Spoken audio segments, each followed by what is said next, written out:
উন্মাদের কবলে Bangladesh cricket board. একনায়কতান্ত্রিক Bangladesh cricket বোর্ডের সকল ক্ষমতা যেন ওই নাজমুলের হাতে। তামিম ইকবালকে দিয়ে তিনি শুরু করেছিলেন, একটা পক্ষের সমর্থন পেয়েছিলেন, এবং সেই সমর্থন পাওয়া নাজমুল সাহেব এমন এক পর্যায়ে নিজেকে নিয়ে গেছেন যে বাংলাদেশের ক্রিকেট এবং ক্রিকেটারদের ঊর্ধ্বে তিনি চলে গেছেন। বাংলাদেশের মাঠের ক্রিকেটার, বাংলাদেশের আন্তর্জাতিক ক্রিকেটের ভবিষ্যৎ যাই হোক না কেন, বাংলাদেশ ক্রিকেট বোর্ড থাকলে আর তার মতো কিছু পরিচালক থাকলেই যেন সবকিছু সমাধান হয়ে যায়।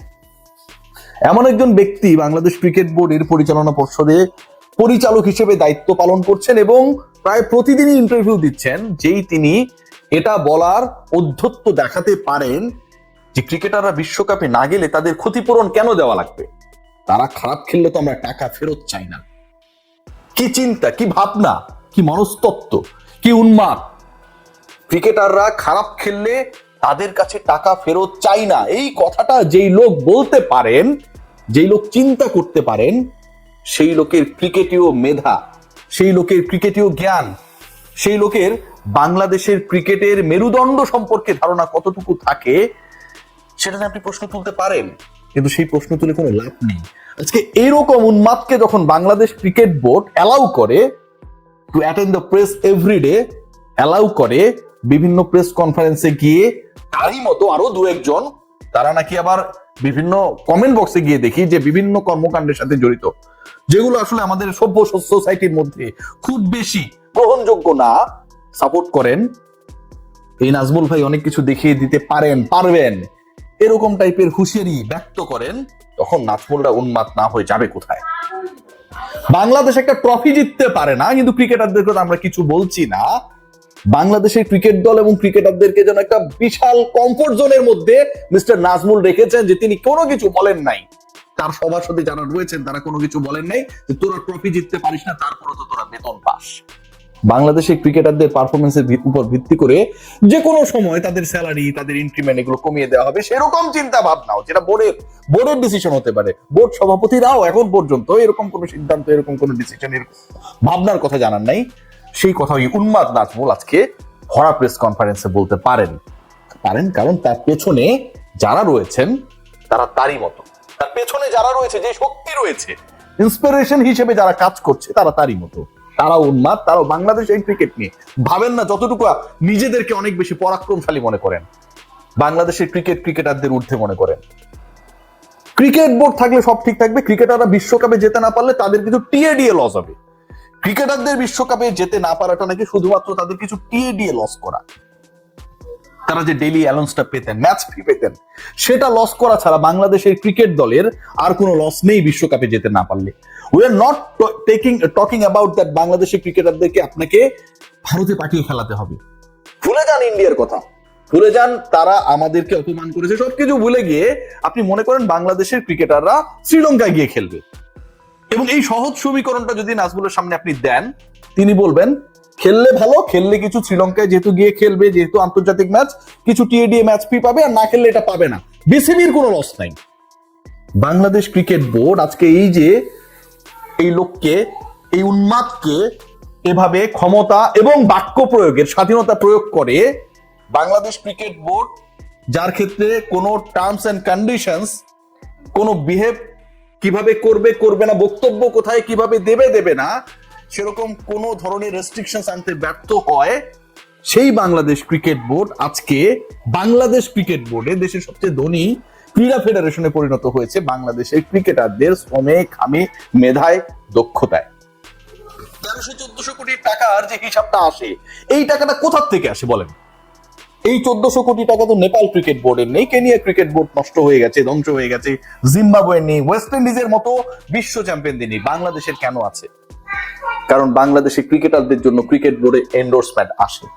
বাংলাদেশের ক্রিকেটাররা খেলে পারফরমেন্সের উপর ভিত্তি করে, সেই খেলার ফর্মের উপর ভিত্তি করে, র্যাঙ্কিং এর উপর ভিত্তি করে আইসিসি বাংলাদেশের সাথে রেভিনিউ শেয়ার করে। যে খেলার উপর ভিত্তি করে র্যাঙ্কিং হয়, যে খেলার উপর ভিত্তি করে বাংলাদেশ দলের একটা স্ট্যাটাস ক্রিয়েট হয়, আমরা সবাই দল ও মত নির্বিশেষে স্লোগান তুলি তোমার আমার বাংলাদেশ। সেই খেলাটা বন্ধ থাকলে শুধুমাত্র নাজমুলের কাছে লস হবে ক্রিকেটারদের টিএডিএ আর ম্যাচ ফির কিছু টাকা, এর বাইরে কোনো লস নেই।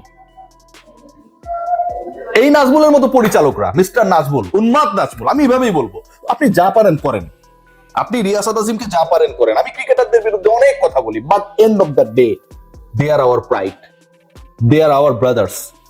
আপনি ক্রিকেটারদেরকে নিয়ে যা তা কথা বলবেন, আমরা এটা সহ্য করবো, আমরা মাইনে নিব। আপনি যে কত বড় অ্যাডম হয়েছেন, আপনি সবকিছু একসেপ্টেবল হয়ে যাবে। তামিম ইকবাল ইস্যুর মতো করে আপনি যা খুশি তা বলবেন, সবকিছু আমরা একসেপ্ট করবো। What do you think mister Nazmul? আপনি যে ইউনিভার্সিটির গরম দেখেন, সেখানকার ছাত্র আমিও পড়ে আসছি, কোনো মাস্টার্স করিনি, কিন্তু 20 টাকার মাস্টার্স করে স্টুডেন্ট আমি না। মেধা দিয়ে ভর্তি হয়েছি, অনার্স মাস্টার্স পাস করে আমার পুরো ইউনিভার্সিটি ক্যারিয়ারের one of the best curricular activity হিসেবে কাজ করে দেন এখানটায় বেছে নিয়েছি আমার প্রফেশন হিসেবে। আপনি আইবিএ তে মাস্টার্স করে আজকে আমাদের জাতিকে, আমাদের ক্রিকেটারদের অপমান করেন। আপনি আইবিএ তে নিশ্চয়ই অঙ্ক টঙ্ক ভালো বুঝতেন, পারতেন, এন্ডোর্সমেন্ট, মার্কেটিং এগুলো নিশ্চয়ই বুঝতেন, পারতেন, তাই না? পারার কথা, আপনার পারার কথা, অনেক মেধাবী মানুষ আপনি। সেটা যদি হয়, তাহলে এই যে আপনি বিজনেস ক্লাসে করে যখন বাংলাদেশের বাইরে খেলা হয় বা হবে, যাবেন, পার ডে $400 করে টিএডিএ নেবেন, এই টাকাটা নাজমুল সাহেব কোথা থেকে আসে বলবেন? এই টাকাটা কি আপনি ক্রিকেট বোর্ড ইলেকশন করার সময় জমা রেখেছিলেন ফান্ডে?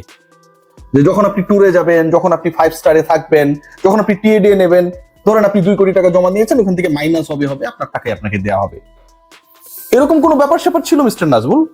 নিশ্চয়ই ছিল না। এই টাকাটা আপনি আমাদের ক্রিকেটাররা যে টাকা অর্জন করে, আয় করে, ক্রিকেটারদেরকে বেচে বাংলাদেশ ক্রিকেট বোর্ড তার ফান্ডকে যখন আকাশচুম্বী বানায়, সেখান থেকে আপনারা 5 স্টারে থাকেন, বিজনেস ক্লাসে ভ্রমণ করেন, $400-500 মতো করে পার ডে টিএডিএ নেন। লজ্জা লাগে না ক্রিকেটারদের খেলা নিয়ে আপনি কথা বলেন? লজ্জা লাগে না এই ক্রিকেটারদের অবদানকে আপনি খাটো করেন? লজ্জা লাগে না ক্রিকেটারদের বেতন কমিয়ে দেবার পরিকল্পনা আপনি বলেন? 1300-1400 কোটি টাকার এই গরমে বাংলাদেশ ক্রিকেট বোর্ড আজকে কাবাডি ফেডারেশন না, কারণ এই জায়গাটায় পারফরমেন্স এবং টাকা রয়েছে। বাংলাদেশের সকল ক্রিকেটারকে ডিলিট করে দিলাম, বাংলাদেশের কোনো ক্রিকেটার কোনো খেলা খেলবে না। নাজমুল সাহেব, আপনার কি সুন্দর চেহারাখানা দেখে গ্রামীণ ফোন, রবি, ওয়ালটন, বসুন্ধরা সিমেন্ট স্পন্সর করবে বাংলাদেশ ক্রিকেট বোর্ডকে? যে নাজমুল সাহেব আছে, বাংলাদেশ ক্রিকেট বোর্ডের ডাইরেক্টরদেরকে বিভিন্ন জায়গায় যেতে হবে, বিমানে যেতে হবে, 5 স্টারে থাকতে হবে, টিএডি দিতে হবে, ওকে লেটস কাম গাইস, আপনার সিএসআর এর টাকা পয়সা দিয়ে দেন বিসিবি কে। নাকি বাংলাদেশ যখন পারফরমেন্স করে, বাংলাদেশে যখন সাকিব আল হাসান, তামিম ইকবাল, মুশফিক, মাশরাফি, মাহমুদুল্লাহদের মতো স্টাররা তৈরি হয়, বাংলাদেশে যখন এমার্জিং স্টার হিসেবে আমরা অসংখ্য ক্রিকেটারকে দেখি, মুস্তাফিজদের দ্বারা যখন ইন্সপায়ার হতে দেখি, ঠিক তখন ওই এন্ডোর্সমেন্ট গুলো আসে, বিসিবির কোষাগার ভারী হয়, আপনারা ফুটানি মারতে পারেন। বাংলাদেশের ক্রিকেটারদের যদি ন্যূনতম মানিজ্জত থাকে,